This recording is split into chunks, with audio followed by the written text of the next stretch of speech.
Hello friends and welcome to the Lair of OmnusI. I am Rob, this time, just going with a little mix and match from the costume trunk, and today I've decided that it really needs to be said that I want to be the YouTube content creator for everyone, for anyone who comes to me. And it just so happens that I got a comment on one of my videos, an older video mind you, 18.5 Lair of OmnusI, where I talk about GURPS. Now, way back then, that's how I did it. I just made it another Lair of OmnusI level. But quite honestly, these days I've been branching out, and I would put it under a different category today. But this was the request that I had. This comes from one of my newest subscribers, John Lanman. And he's been very active and very appreciative of my videos, so of course I'm flattered as all get out. And this was what he wrote. Hi Rob, I'm really interested in exploring the different RPG systems available to boutique design firms like my own.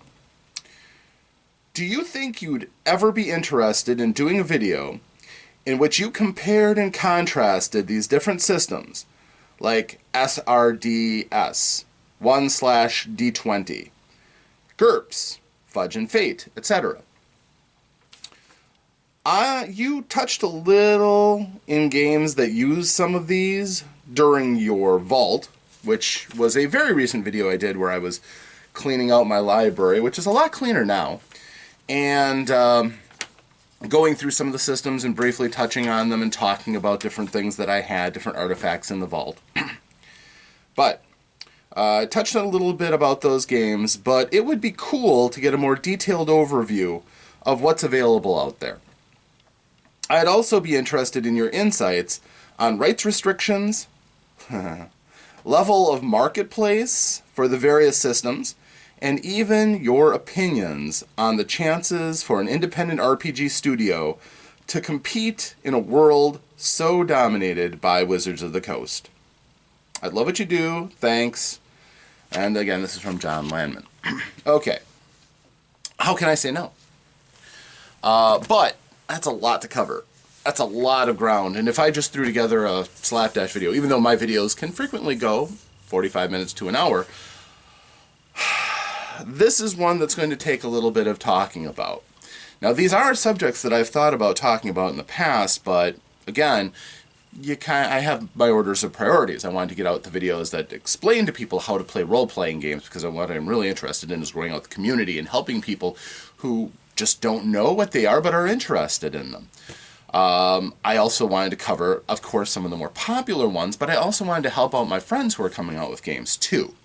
And I do have a fondness for small creators who are making fantastic products.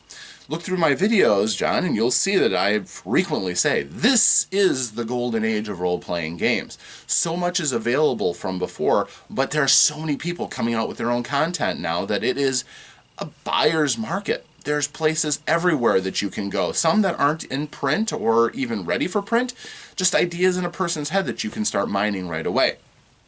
So, we're going to touch on some of those things today.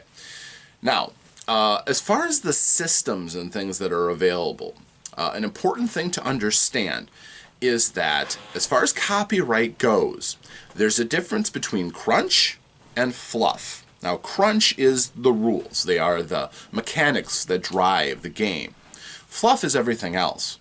Fluff is copyrightable. You can't go and make a book, for instance, based on the Forgotten Realms without having some lawyers showing up and going, I don't think you've got permission from Mr. Greenwood or Wizards of the Coast on that. I don't know if Wizards of the Coast completely bought out the rights to the Forgotten Realms, and how much Elminster still has control of it, but it would stand to reason that both parties are very interested in making sure that not just anybody gets a hold of that stuff. Cheers. I'm going to need to do some talking, so some Diet Coke is going to get me through. So, everything else is system. System is not copyrightable in the most part. Now, you can try to copyright certain elements of system, but the most basic elements of achieving probability and success aren't copyrightable. So, if you really love, for instance, the D20 system, where it's very elegant, you take a 20-sided die, you roll it, you're aiming for a number, if it's that number or higher, you succeed. You can make any game you want using that system, and Dungeons & Dragons, Wizards of the Coast, they can't do anything about it because that's not copyrightable. Now, if you postulate that your game is a D20 game, I think that term was copyrighted at one point or another. So, naming conventions are certainly copyrightable. So if you just use that as your system, though, anybody can use that. So what I'm going to talk about really quickly, though, in this case, are going to be systems. So a person has an idea, using my experience on different games, as to what is available. What can a game company do? So, the earliest game systems were based on mathematical probability. Dungeons & Dragons, for instance. What is a 20-sided die roll? It's 25% chances. That's it. I mean, if you don't want to do the math and figure out the exact probability, a D20 is a good blunt force trauma instrument for figuring out your likelihood of success. But if I know that I need for instance, 8 or better to succeed, I know what percentage chance I have just by taking the number range and multiplying it times 5. It would be a 65% chance of success. So that is a very simple way of doing it. And as a matter of fact, the basic system of just assigning a percentile chance of everything is one of the earliest role-playing game mechanics. Look at any number of games. FASA used it for their Star Wars or Star Trek role-playing game.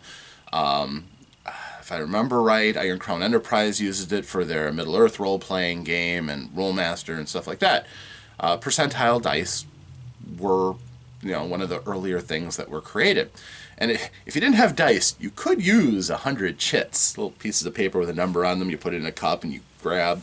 I hear they're popular in prison where you can't have dice in some places. So, but there are ways to game no matter what. And percentage probabilities are probably the most long in the tooth. Now, and that's not to say they're outdated either. As early as Fantasy Flight Games, Warhammer 40,000, they also used a percentile-based system, so it's not out of fashion. You can still use them, and honestly, their system was fine. It worked great. With that, all you really need to do is figure out some measure of how a person's skills are going to affect a percentage. In the, for example, Warhammer 40K universe, you had your basic, depending on which version of the game you were playing, of course, you would have an attribute, and that would give you a certain percentage, and everything would be based off of that attribute. In Warhammer 40K, I believe you rolled for everything. I think all the systems used a rolling system, and then you would assign your numbers to the various statistics, and they would form the core of your percentage of success. Then after that, you would get different traits, different talents or other traits, and then you would have skills that would add a positive percentage on top of that. Now, the elegance of the system is that the game master can assess penalties straight up. It's like, okay, well, if you're charging up a hill, you're going to have a minus 10% chance of succeeding with a hit because they have the higher ground. Fine. Flat, elegant, quick, easy. So they just roll their percentage, tell you if they succeeded and by how much, and if it isn't under or over the penalty or bonus that you give, they might still fail.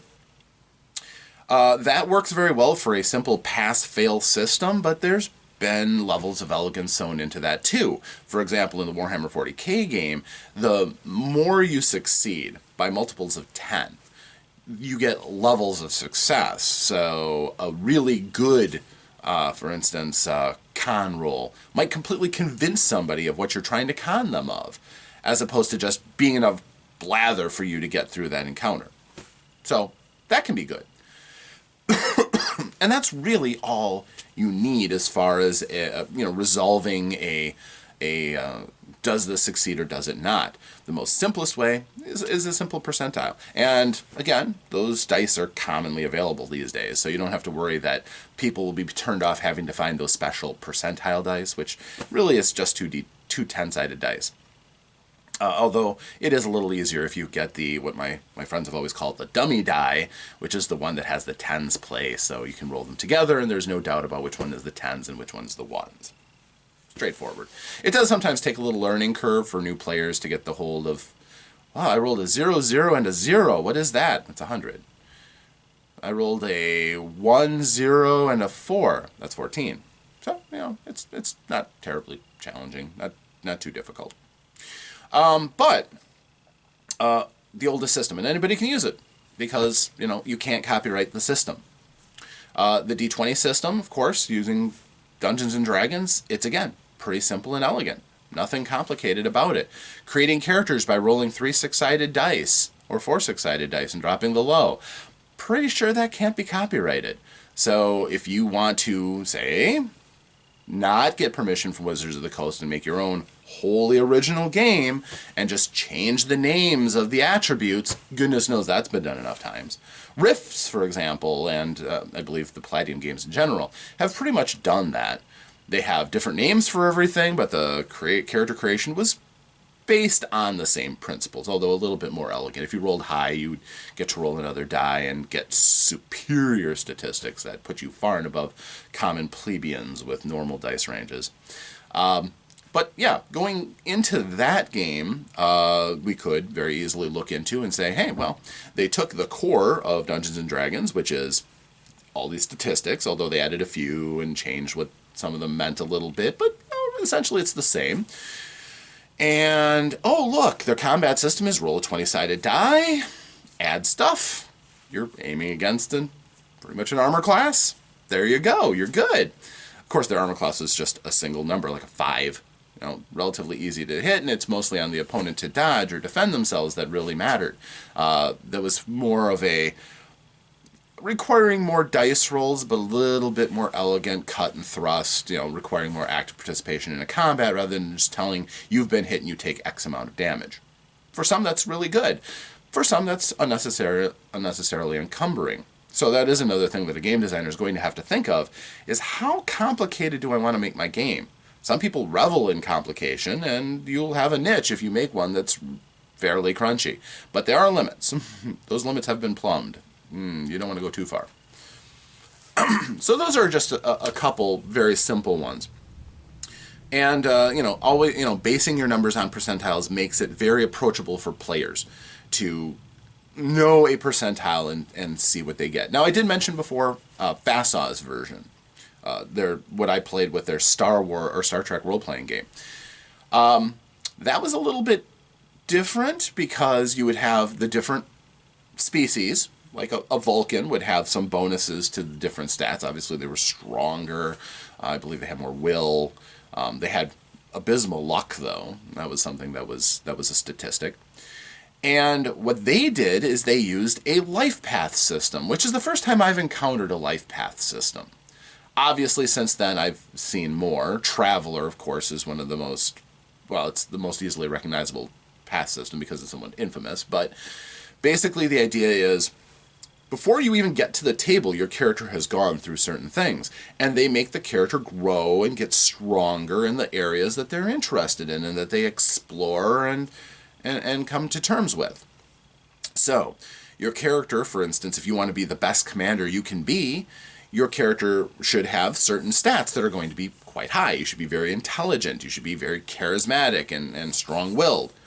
The other stats might not be as important. You may not need to be the best shot. You may not need to be the strongest. You just need to be the person everybody listens to and turns to when stuff goes down. Then your experiences should funnel and sharpen those skills that you're going to use. You should go into command school in Starfleet. You should really drill down on those skills that you're going to be employing in your role in the captaincy. Now, a good game master will frequently make you roll outside of your comfort zone. They'll make you challenge your character and grow in other areas, too. For example, in the original Star Trek, Captain Kirk was a great captain. He was awesome at command. He was good at diplomacy in his own way.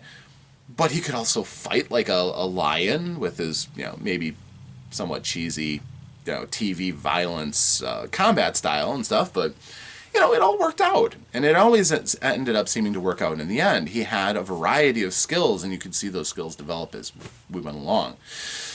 And much the same way as a character would. The more you exercise different skills, you highlight in areas that players might want to bump up their skills in and try to get better and improve. Some games allow you to improve your base statistics. The Warhammer 40k games would do that at a fairly expensive cost, and it would get increasingly expensive as you raise them. You could raise your basic attributes to become even more dominant at the things that your character does all the time. So, I personally am fine with the percentile system.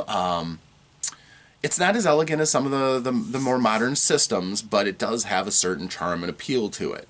It's very easy to understand. It's instantly modifiable. Any game master who understands that he has the ability to do this can decide that some things are more difficult or less difficult and assess penalties and bonuses as on the fly as the game goes on. So it's really simple. You can add tables with all the different modifiers if you want to, and you can just leave it in the player's hands and the game master's hands. But different levels of that are going to really make one game stand out from another. For instance, the Warhammer 40k games had tables with all these different penalties and bonuses that you'd get for different circumstances. Is this task considered really, really difficult? Then it would have a substantial penalty to it. So that's essentially how percentile systems work and why they're attractive and good. And again, I'm going to lump the D20 systems into percentile systems because at their core, that's really what they are. The next system I could talk about would be the Gerp system, or the idea of rolling a bunch of dice. Now, GURPS uses just 3 six-sided dice for most of the dice rolling. And what it does, it's a little different from probability, although probability is still baked into it. It uses a bell curve system and leans heavily on it if you study the system. The bell curve means that when you're rolling 3 six-sided dice, the majority of your rolls are going to be a 9, 10, 11, or 12, because there are more permutations of those probabilities in rolling those 3 six-sided dice. Most gamers understand this. If you try to make a character in Dungeons & Dragons using 3 six-sided dice, your character on average is going to be, well, pretty average. Most of your numbers are going to fall in the 9 to 12 range, just because that's how dice work. You will have characters that will have exceptional numbers. Yeah, you can roll 3 sixes and get an 18. It's very uncommon, and there is a probability to that, just as there's the equal probability that you can roll all 1s on those 3 dice. But it's much less common than rolling in the middle, so there is a bell curve. And GURPS uses that. So, for instance, if your character has a skill level of a 10, you're rolling those 3 six-sided dice at a 10, average level of skill, not terrible at anything, but not exceptional at it, you'll succeed right around 50% of the time.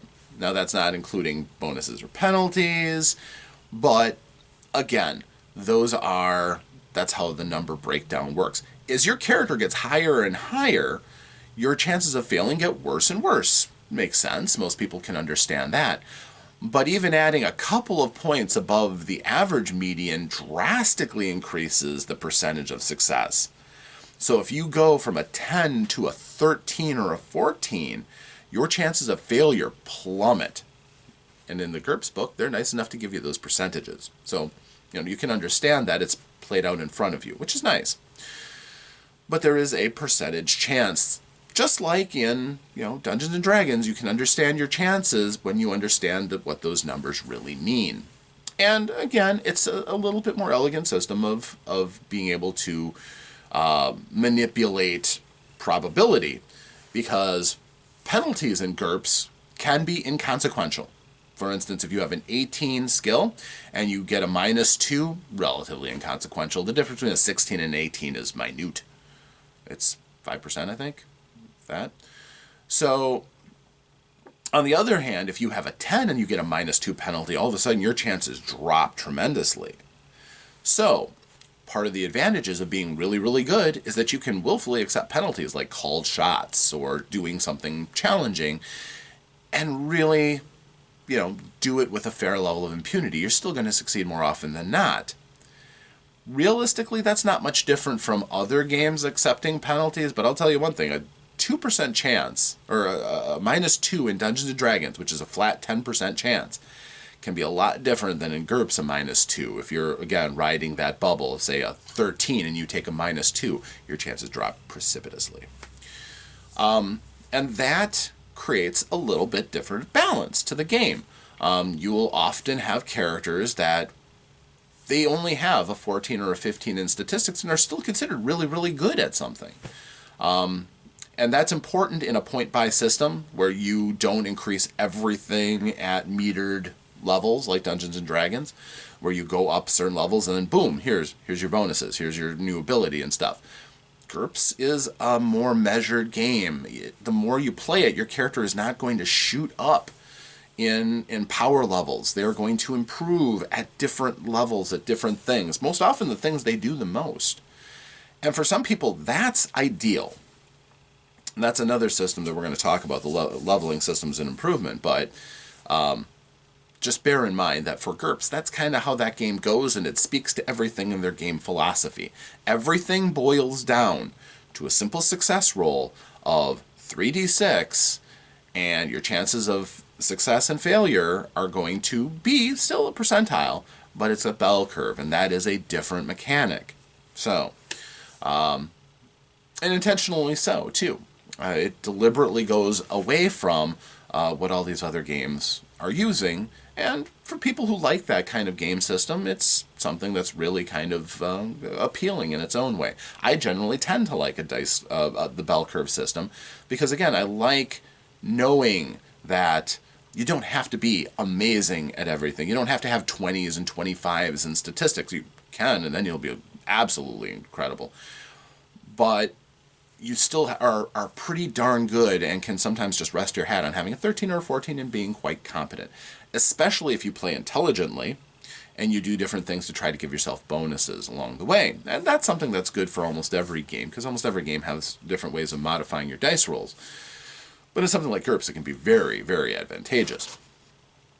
So alternate systems like that, and again, 3d6 that GURPS uses is not the only solution. You can get by with a lot of modern games now use 2 6-sided dice. I noticed that Blades in the Dark, and I suspect other Powered by the Apocalypse games, uses 2 6-sided dice only. It's a very simple spread, but it still has its own probability. Your odds of getting a 7 are still greater than anything else because there's, multiple ways of getting there. Any one of the dice that you roll will still leave you with a 1 in 6 chance of getting a 7. So that's perfectly fine. Understanding that that's the spread can be, it cuts down on the difficulty of designing the game. The more macro the game is, if you want to go with, say, a 1000 percentile, just adding another 10-sided die in and having 1 in the thousands place as well as or 1 in the hundreds place as well as the tens place and ones place, you can. You would have the opportunity to having a really grainy game where, you're trying to slice things down to the smallest percentages, where it's 0.1% now is going to be what a single value is along that chart. You can do that, and there's probably games that do. But, again, is there a reason for it? Is there some defining element to your game that needs that level of exactitude? More gamers have drifted to simple, easy-to-understand mechanics than bigger and bigger numbers as they've gone along. So, as far as rolling dice goes, those two systems together are a large majority of, coming up with probabilities. The other type of dice rolling that I've encountered are dice pool games. Now, dice pool games are a bit different. They still have a probability, but the probabilities are a little bit harder to to understand. It's, again, more based on bell curves, but it's the idea that you're given a number of dice. Usually more dice are better, and you're trying to hit a target number, or trying to avoid a target number in ones where more dice are worse. I've only played in a few of those games, but they were even experimental. I think that's something that's really crying out. Somebody's like, the absolute best you can do is roll one single die. That would be kind of cool.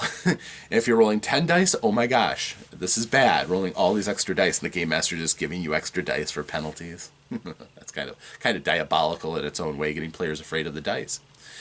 But more to the point, games like West End Games' Star Wars: The Role-Playing Game used the lump value add and compare to a total. It's a little crude, but it works quite well.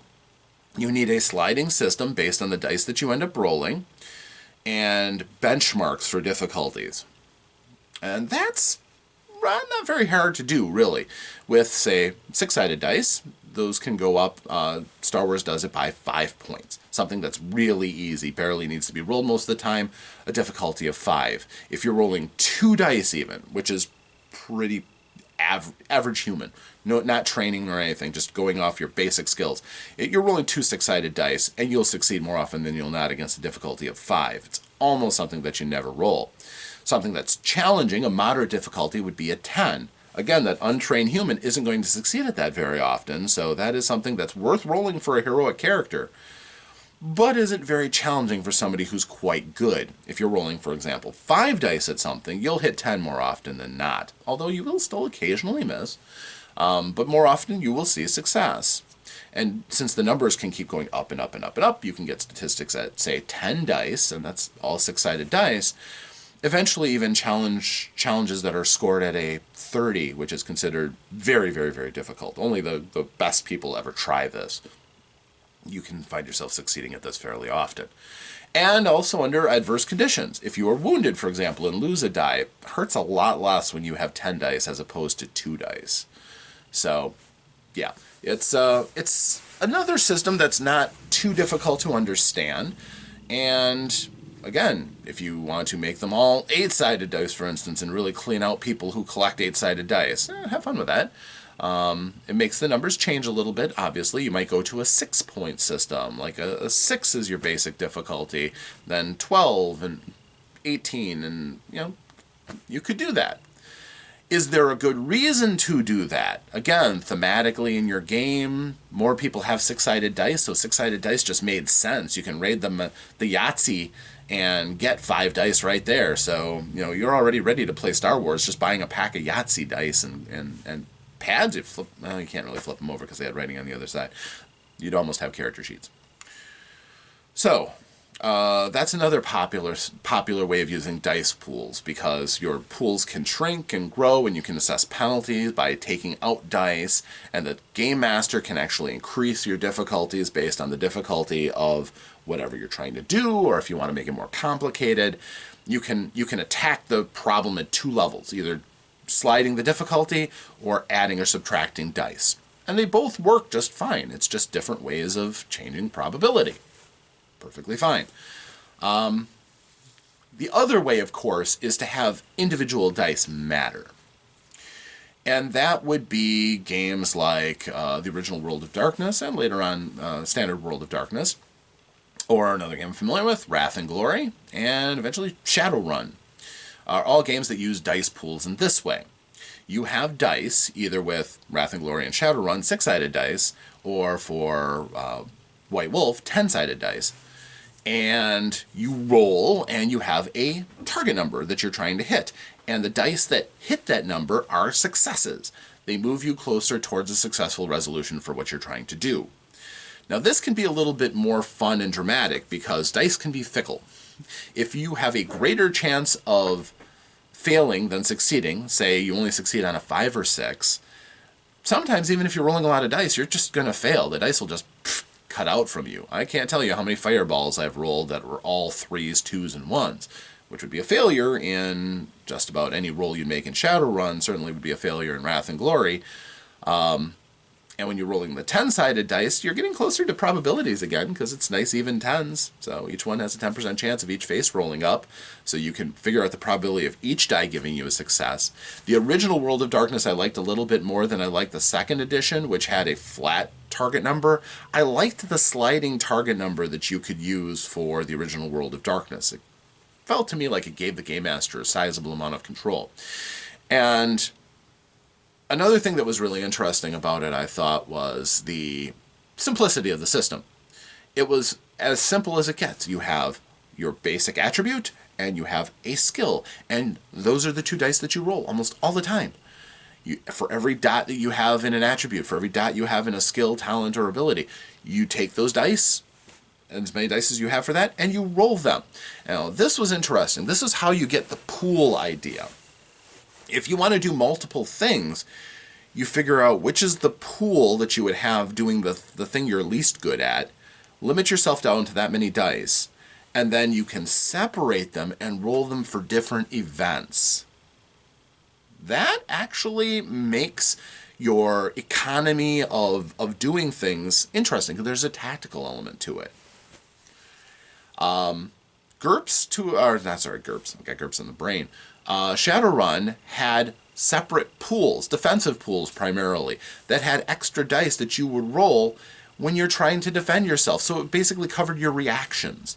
You would have a defense pool, so if somebody was trying to chop at you with a mono sword, you would have extra dice to throw in to try to thwart that, and if you rolled more successes than they rolled to hit you, you would completely evade or maybe counter their blow. A dodge pool, similarly, for things that would come at you from, bullets and magic and stuff like that. And for mages, they would have a magic pool that would help them resist drain, or they could pump in to amplify their skills. There was a hacking pool for deckers. It was an interesting mechanic, because it said that this whole branch of things that some games just kind of have, a dodge skill, for instance, that's not really something that you train, but you can still be good at it. So giving you a pool of dice, often based on something like an attribute or a series of attributes, is not a bad way to go. And I concur, it worked pretty solidly for Shadowrun, I always felt. For something like World of Darkness, as I said, very elegant solution. And sometimes you're not going to be using the attribute plus skill. Sometimes it'll be based off of a single trait. Like for Werewolf, you might have your Gnosis, or for Vampire, you might roll against your humanity to see how you resist the temptation and slide closer to the beast. And again, those are both very easy systems for players to pick up and play. You just say, okay, see all those dots? Those represent individual dice when you want to do something using that. Here's a pile of 10-sided dice. When I tell you to roll this plus this, just take the number that represents the number of dots, take that many dice, and roll them. And I'll either tell you what the target number is if it's something that might be obvious, like shooting a target. You know how far away they are, you know how close. I can give you a number, and you can tell me if you succeeded or failed, and if so, by how much, because more successes meant a better hit, or more strong success. And if you failed, you don't get a single success, and say you rolled some ones in there, that might be a botch. Also, on White Wolf, they had the botch system where if you rolled a 1, it would take away one of your successes. It was later pointed out to me that if you... we always went under the assumption that a difficulty number of 10 was silly, because you had an equal chance of rolling a 10 or a 1. So more often than not, even if you got tons of successes, you'd roll some 1s and counter those successes. So at best, you had a 50-50 chance. Later on, might have been in a different edition. They kind of changed that, so only one would cancel a success, and then after that, you're fine. So makes those 10s possible for people who have lots of dice, or at least likely. Well, if not likely, possible at least. So there's that. You want to be aware of those little quirks of math that can come up. Like, for example, if a 1 counters a success, that's not as tragic if, say, your difficulty is down to a 5 or a 6. The 6, what usually takes to shoot a person at average range, for instance, or to succeed in an average task. You will have more chances of getting successes than that 1 of failure that might pull your success back, but it could still happen. But because of the quirk of probability, if you assess something of the most difficult tasks at a 10, and a 10 and you need multiple successes, it's almost not worth trying to roll because you have a better chance of botching than you have success at that point. So that is the dice pool probability, and it's, again, a pretty strong system. Now, if you're designing your own system and not relying on any of these, there could be a real challenge of looking at dice and trying to figure out. In this, I will offer up my own Spotlight system, which is a dice pool system. It uses all the fantasy dice, and you can use any other dice you want, too, and just throw them in. But basically, every single die represents something. For example, your basic dice pool represents your chances of doing something in a particular scene. So, the more you want to do, the more dice you are going to have in your dice pool to be able to draw from to do those things. And when you use dice out of your dice pool, they are spent. You can't do anything else with those dice.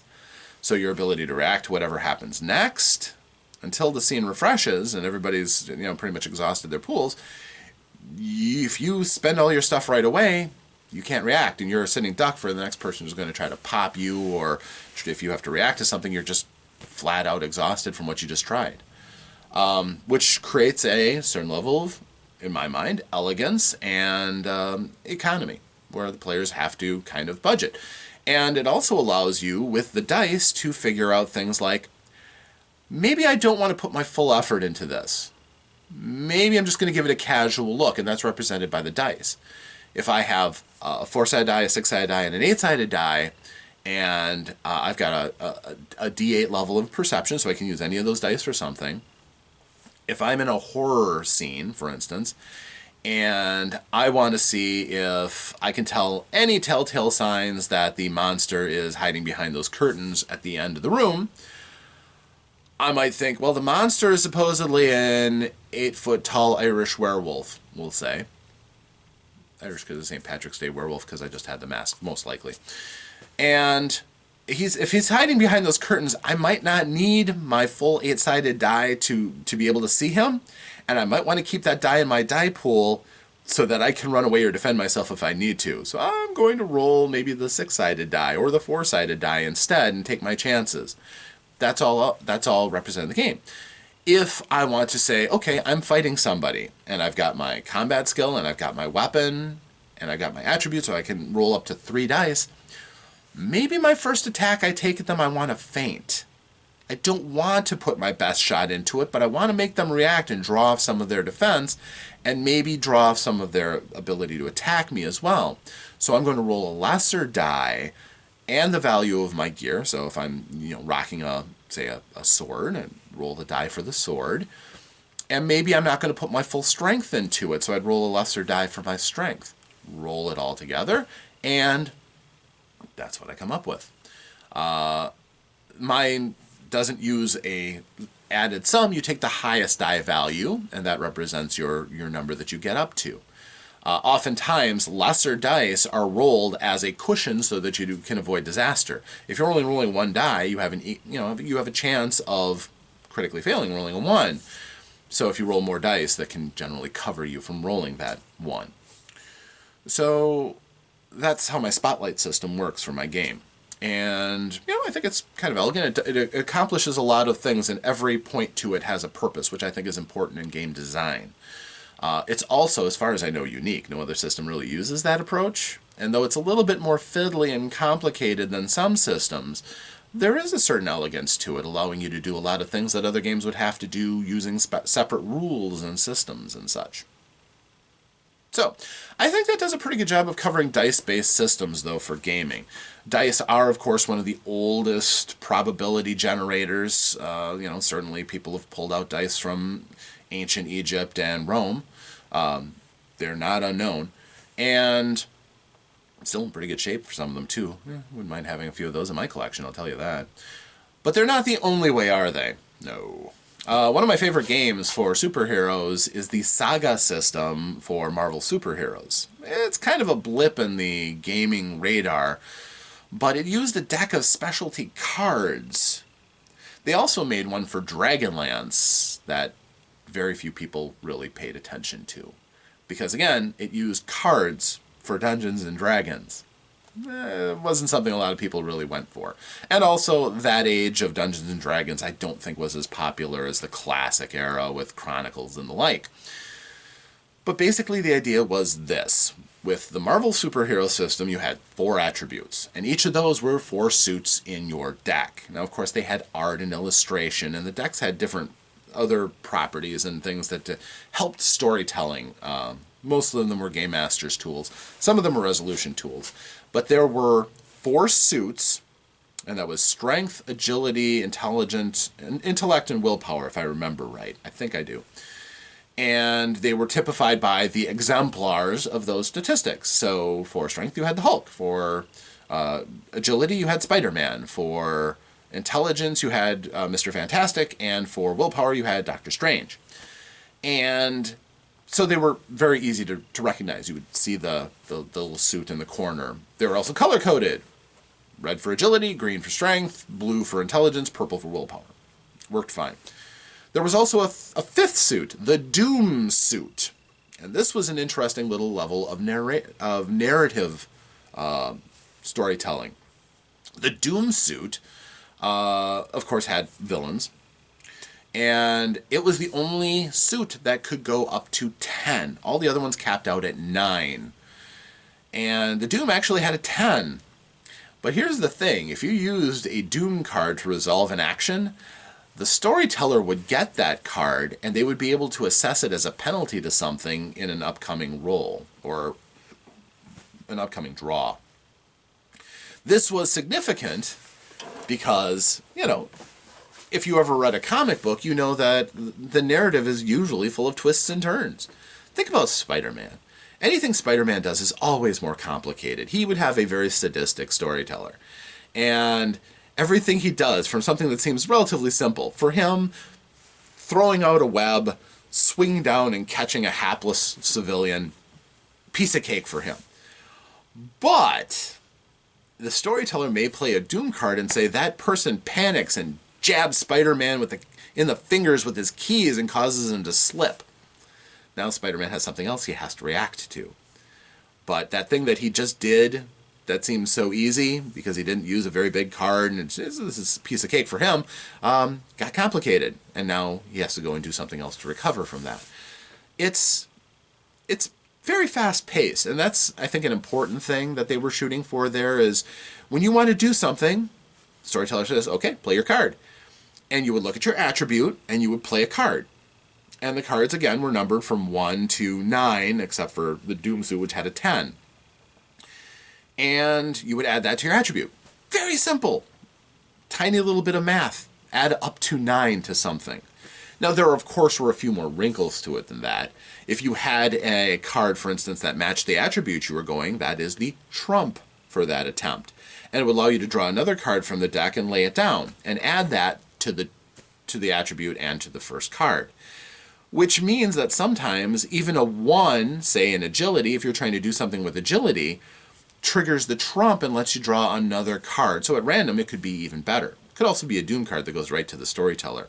I do know games where players sandbagged Doom cards so that the storyteller couldn't get access to them, which was funny. And I keep saying storyteller. It's Game Master, I believe, was the term for the Game Master there. So Trump was interesting. There was also something called an edge, where your experience level allowed you to use cards of a low value and add that to the card that you're eventually going to play. So for instance, if you were Captain America, one of the things why he's so awesome is because he could flush all the low value cards out of his hand because he had an edge of 4. So any card of 4, 3, 2, or 1, he could just throw out in any attempt, and he could add another card yet to that. Meaning that he rarely had a hand that was full of low value cards. He could get those out really quickly, and it would make him look amazing because he'd rarely fail. So, nice elements to the game. Your character's hand was their hit points. As you took damage, you would lose cards. Yeah, that was a very visible reminder. You didn't have to keep track of any numbers on a character sheet or anything. It was the number of cards in your hand was a visible reminder of how badly beat up you were. And as you lost cards, your character got weaker, less able to react, but could still pull off something amazing with the right card. So, and of course, when you would do something, you would immediately draw another card to replace it. So you keep your hand size up until you actually took the damage. So I liked that system. I thought it was a really good, solid system. The Dragonlance version complicated it by throwing in, there were a total of 7 different suits, because they roughly made suits based on the attributes, and since they were licensed to TSR, I don't know why they didn't use the actual attributes, but it kind of went off in different directions. Actually, there might have been 8 or 9 suits. It kind of got rocky. The deck was pretty big. One of the suits was dragons, and that kind of served as the monsters deck. But yeah, it was... I'm sure it worked fine probability-wise, and again, all the advantages that I just mentioned were probably there. You would keep track of your, instead of hit points, you would have the cards in your hand and you would lose cards. It's just that, it didn't catch on, quite honestly. Looking through it, I've never really felt compelled to use it to tell a campaign. Although at some point I do hope to do a one-off with it. The other thing, too, is it's all the art is Dragonlance of a particular time period. Sure, all the classic characters are in there. So you've got Tasselhoff, Burfoot, and Tanis, Half-Elven, and Caramon, and Raceland.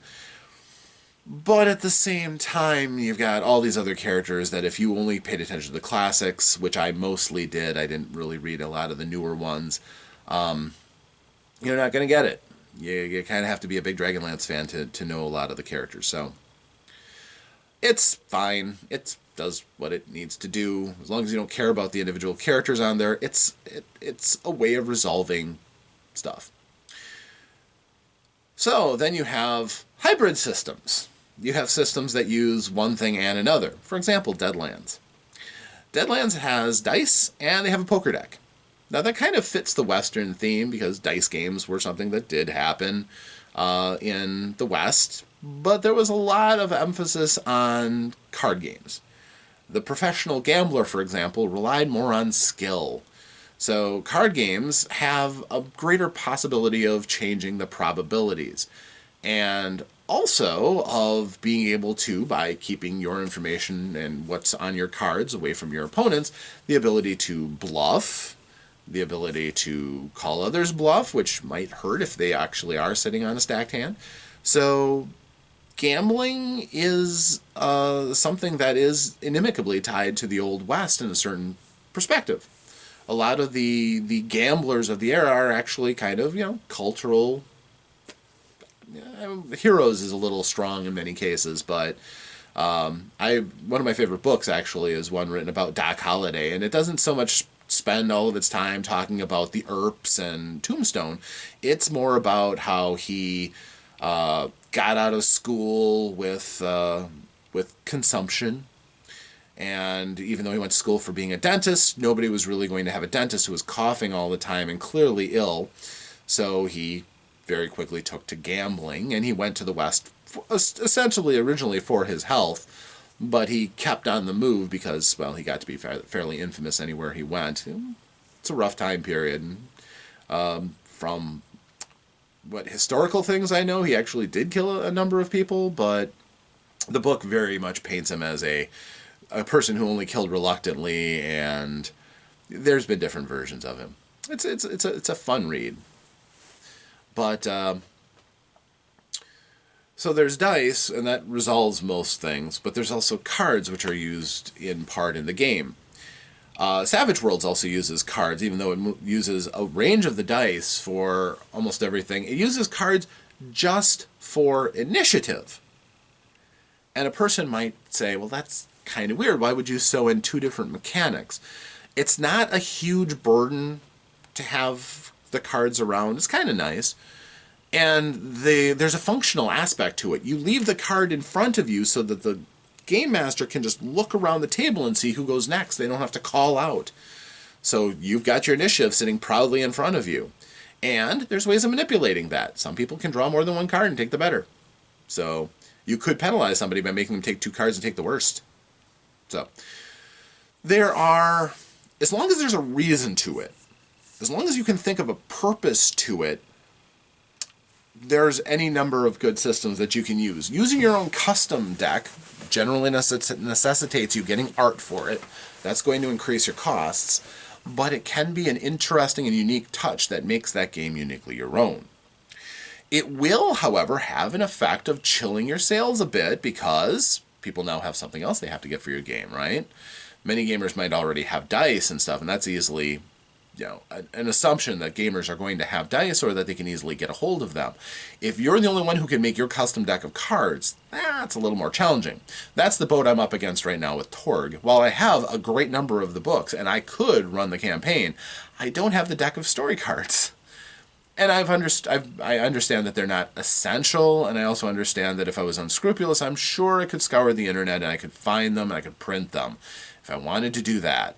And actually, that's a gray area too, I know, for some people. If a game is out of print, the original company is not going to gain a penny off of it if you buy it from the secondhand market. So, I mean, I guess there is that. You're not costing the company anything. You're only devaluing the cards that are already in existence by an iota. So I've heard both sides of the argument. I'm not going to get into that here. But I'm looking for the original cards. That's how I work. So I'm ideally looking for the original box set, even though I have several of the books from the original box set. I need the box set with the cards before I run it. So I'm working on it. Hopefully that'll someday drop into my hands. And honestly, with secondhand sources, I've been picking up a lot of old out-of-print stuff in boxes, so that's not been such a bad thing.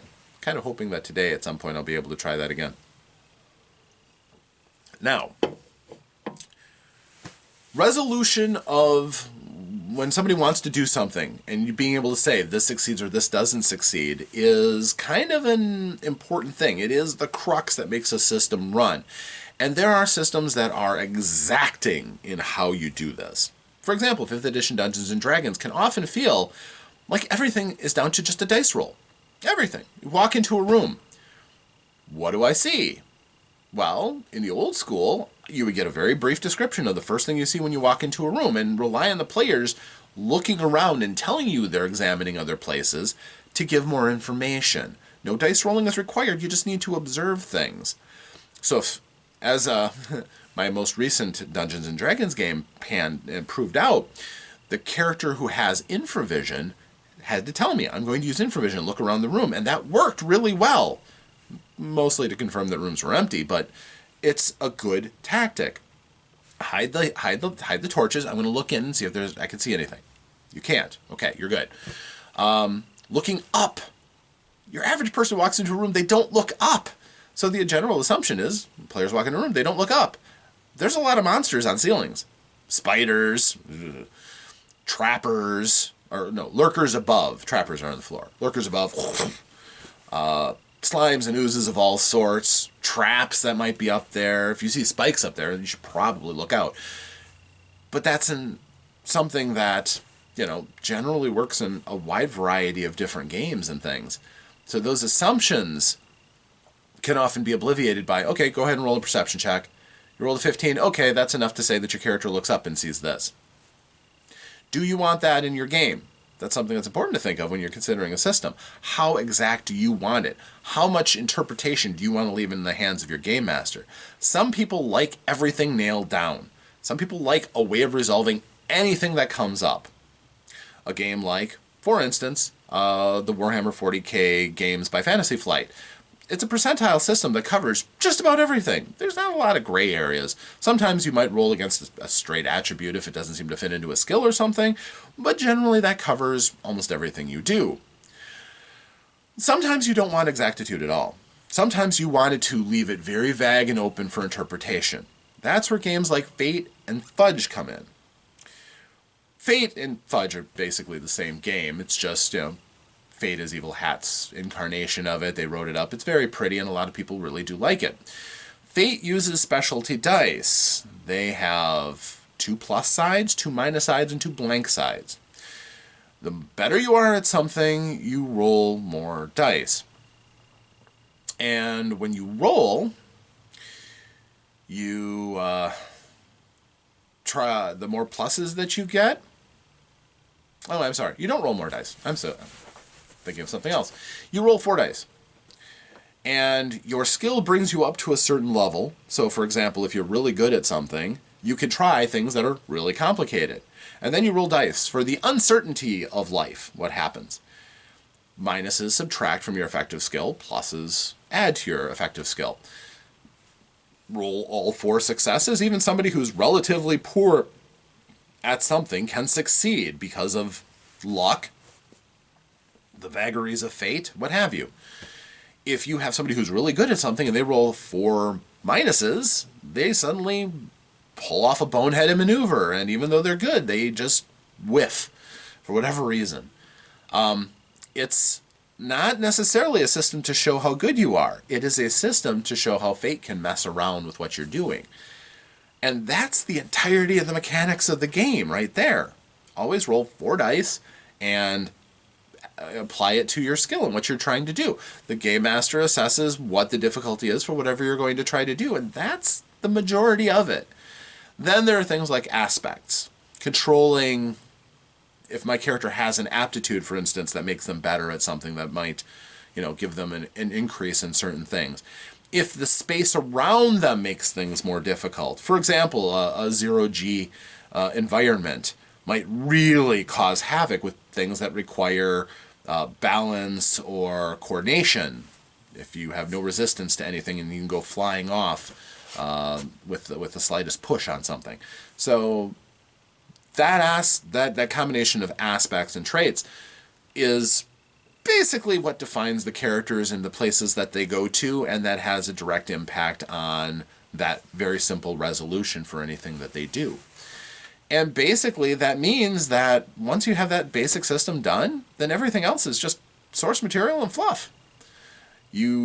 For example, when I was editing, or helping to edit, I wasn't the editor, and when I was helping to edit my good friend Megan Bennett Burks's Leaves of Chiaroscuro, which was a source book for Fate, I understood quite quickly the mechanics of the game, because I had to. I wanted to learn the game so that I could help edit. And basically, the entire thing of writing for Fate is dead simple. It's writing a book and then explaining things in the book in purposes of giving them a number value of +1 or -1, +2 or -2, or +3 or -3, and that's about it.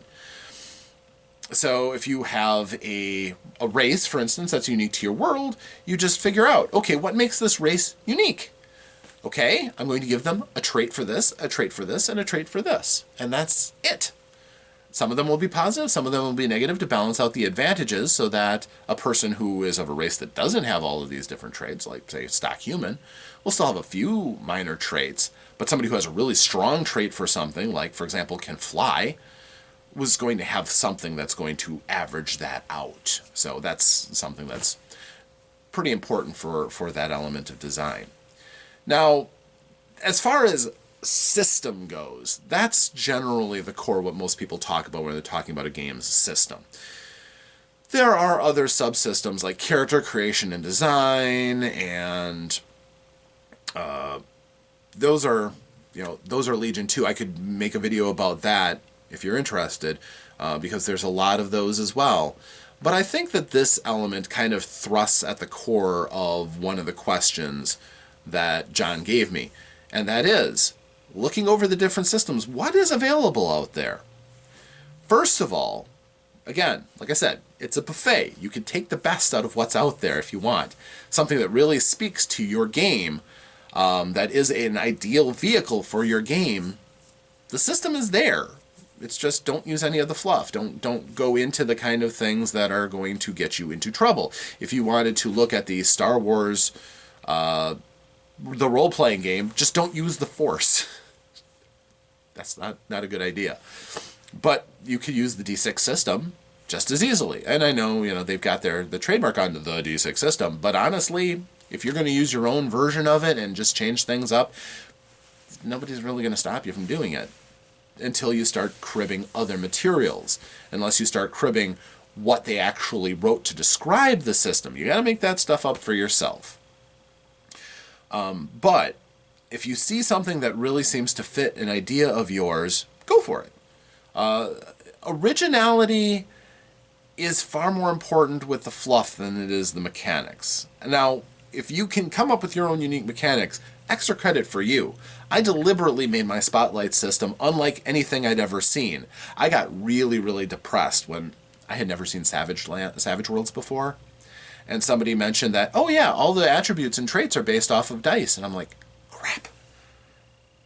And then I read the book and I'm like, okay, there's plenty of differences between my system and their system. It's clear that I didn't steal my system from theirs. And quite honestly, that system, I think, was pretty much kind of used in the dice step system from Earth Dawn before that. So, I don't know. But it's a great system. I'm a big fan of Savage Worlds. I think it's a really elegant system, again, that once you get the system buckled down, they've come out with all these wonderful source books and world books for it afterwards, which is great. I think that, that's really where the growth value in games are. We've already invented a bunch of great systems, and now people are just, now I don't have to come up with a system, I can just make the world around it. That's why Powered by the Apocalypse games are so popular. Again, something like Blades in the Dark and Apocalypse World and things like that. That's why games like all of the different versions of the Fate games are so popular. The mechanics are already freely available, and Evil Hat will even help you to make your game. They will offer to publish it for you, I believe, if it's a good one, if it meets their standards and stuff. But you can use their system in your game quite easily and get their stamp of approval on it if you go to them and say, hey, this is my game I came up with. So coming up with your game, especially, again, if you're a boutique designer, you can come up with your own unique system and hang your hat on that, and God bless you if you do. I'm not one of those people who thinks that everything's already been invented. As I said, I made my Spotlight system trying to make it as unique as possible, still using all these dice that I love, because I've got fish bowls full of dice. But I don't have a dice system, I don't have a game that lets me use them all. I don't, till I made my own. And that works out pretty well. So, and I know there's lots of dice goblins out there who have lots of dice, and my game speaks to that. That's why I call it Dice File, for a love of dice. It's got a little bit of an extra connotation to it that I'm, not fond of. It's not like you're romantically in love with dice, but it works. I mean, there's a number of people who use the file term in modern context to be a little bit more loose. But so those are my thoughts as far as system goes. It's a buyer's market. Pick what you want. Make sure, though, when you do, you consider, number one, the modern market is pretty much full of people who are casual gamers. If you want to capture the attention of as many people as possible, you got to make your game fairly simple and accessible.